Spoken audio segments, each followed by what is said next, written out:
Попробуем сделать это видео о дистанционно управляющей глушилке несколько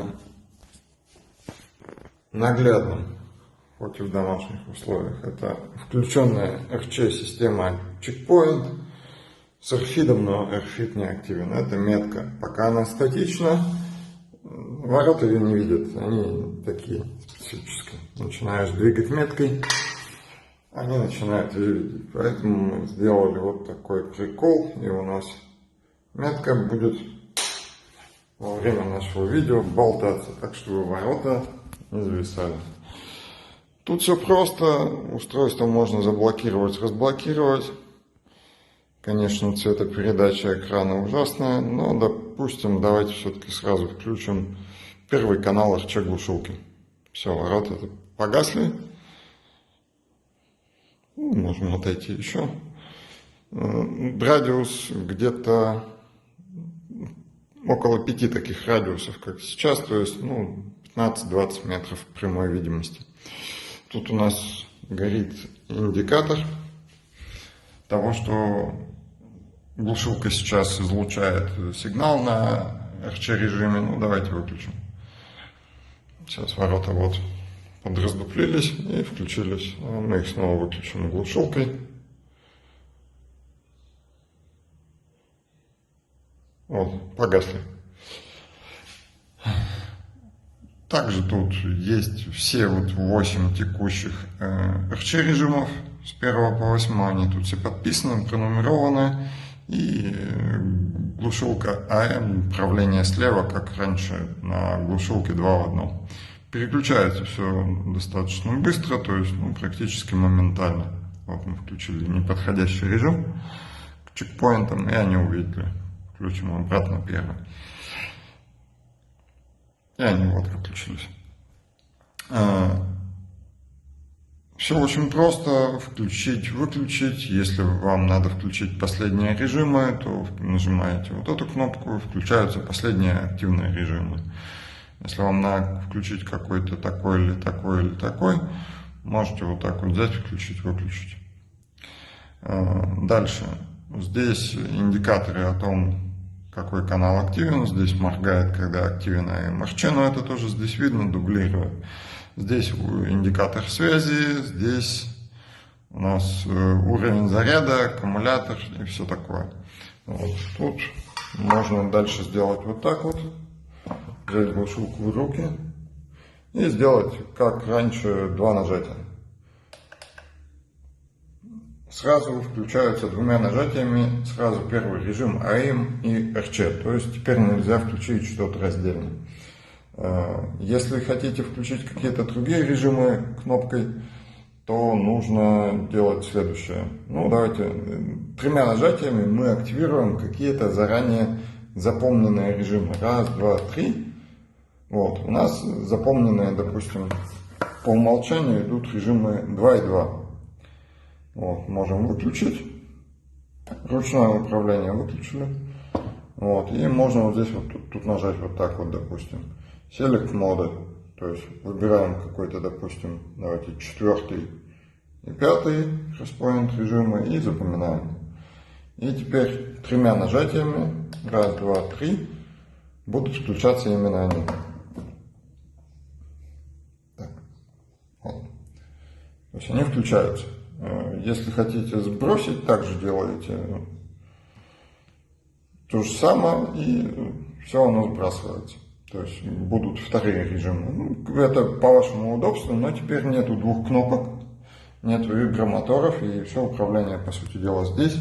Ручное управление только если вот вам надо пользоваться стандартными режимами, чтобы даже в приложение не заходить. То есть глушилка остается в ручном управлении на каких-то режимах так же, как и была.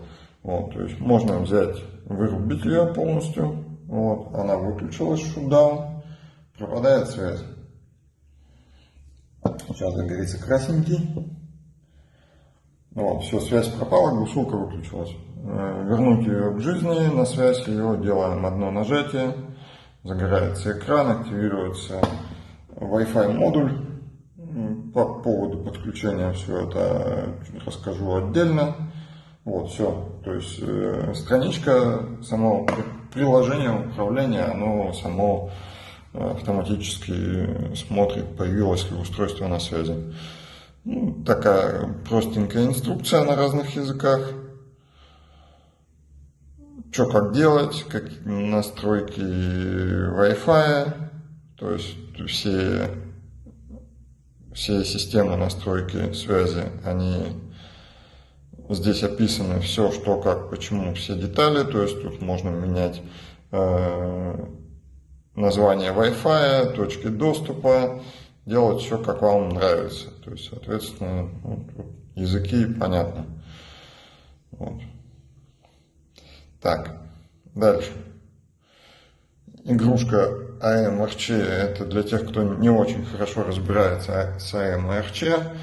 Вот. А самое главное тут такое, ладно, самым главным для разработчиков, для моих помощников, тут не буду рассказывать, это в целом как бы основа. Тут есть режим, опять же, 3 аларм, который нужен для детекции 3 аларм. Вот реальный цвет.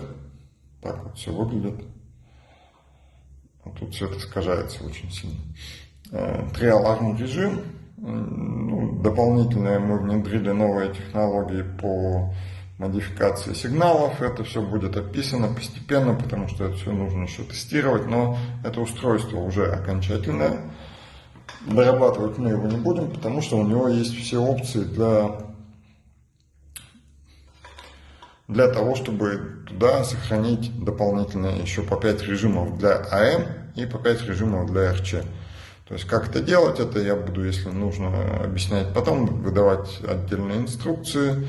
Вот. Также тут даже есть у нас некоторая частичная штука для обновления прошивки. То есть устройство теперь в некоторых случаях можно частично обновлять, если я что-то решил доделать.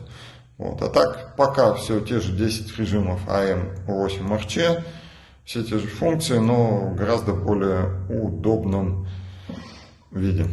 Вот. Метка еще шевелится, даже если она чуть-чуть шевелится. Ворота ее видят. Если она статичная, ворота ее уже не видят. Но этого почти невозможно сделать, и, как видите, даже маленькое колебание метки вызывает реакцию ворот. Так, все, вроде закончили. Это такая поверхностная демонстрация того, как теперь все будет, потому что мы решили отказаться от старого корпуса, от вибромоторов. Вот, и все это теперь устройство не нужно держать руками, можно положить в карман, в какой-то неудобный сумку или куда-то задний карман, или там, не знаю, куда удобно вам. Вот. Ловит оно хорошо, откликается оно очень четко и быстро, все допилено на максимум, чтобы было в реальности удобным, практичным и эффективным и надежным. Что еще нужно добавить? Немного забыл о том, что все достаточно просто. И подключение устройства к телефону идет через, в основном, мобильную точку доступа. Ее сделать и подключить устройство также несложно. Сначала нужно зайти в меню Wi-Fi. То есть первое подключение происходит, когда вы получаете устройство, у него идет стандартный логин-пароль. То есть без Wi-Fi и пароль. Вы сначала к нему подключаетесь, а чтобы поудобнее работать с ним, чтобы устройство поменьше энергии жрало, лучше сделать его подключаемым к вашему телефону. И это будет практически автоматически. Здесь вы указываете название точки доступа в вашем телефоне, здесь пароль вашей сети, то есть вашей точки доступа в телефоне. Как это делается, информации навалом, и все. То есть вы просто включаете в телефоне, вот, допустим, в Samsung вот точку доступа, вот, и Давайте так. Вот я, допустим, включаю.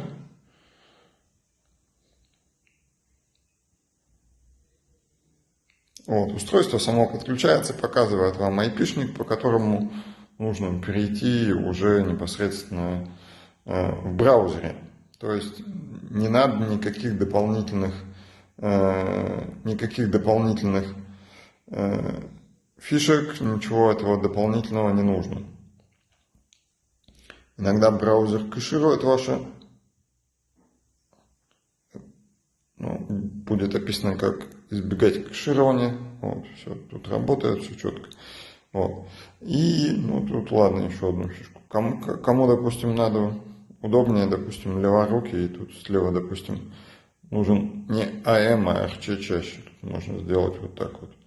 Взять и столбики местами поменять еще. Вот. Для вводного видео этой информации достаточно. Что касается режимов, это все, в принципе, я говорю еще раз, более-менее так же осталось.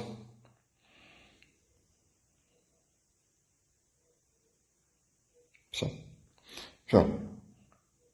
Дальнейшие демонстрации будут уже, наверное, с магазинов и, так сказать, не из домашних условий, чтобы как-то было еще более поинтереснее.